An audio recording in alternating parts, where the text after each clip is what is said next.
Goedemorgen, ik zou me even vaststellen.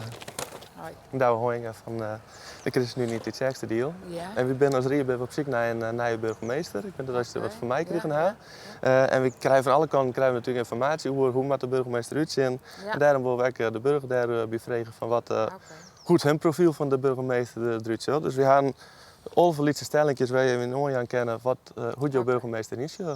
Zou je dat voor u invullen willen? Ja. En mijn burgemeester is in de wijk of op het gemeentehuis.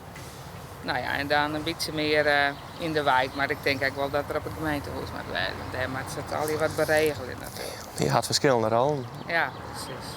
We gaan kwart vragen lezen met het zien vragen. Dan kan je een beetje in scoren van wat voor burgemeester jou ziek je. Zullen die heel kwart invullen willen? Nou, dat is mij al te ingewikkeld. Dus, Wat vind je nog belangrijk?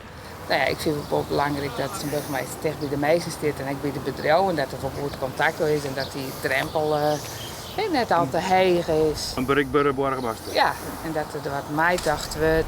Ik vind het wel belangrijk dat de burger zijn mening in deze zaak kent. En wat vind je dan heel belangrijk van een burgemeester? Van een burgemeester dat er heel betrokken en sociaal een beetje bewenners is. En net alleen het vanuit het politieke eegpunt, maar vooral vanuit het menselijke eegpunt onderneemt. Ja, je wil nog wel graag eens een moordje opstritten bij wijze van spreken. Ja, zo van, dat je weet ervan. Dat is de man die Usvitje en Burgt op de meeste van de gemeente doet. Dus. Is er net het gevaar dat je de burgers nou vreet en er komt aan een hele oor burgemeester uit dat ze zeggen ja, ze luisteren toch niet naar huis? Nou, ik denk dat het de truc is straks om daar heel duidelijk over te communiceren. Om uit te lezen van nou, dit wie een profiel, zij is het profiel worden. En dat je dat gewoon aan iedereen vertellen, mensen daarin meenemen. Dan zie ik wel dat zich dat ontwikkelt. En dan denk ik dat mensen het best begrijpen.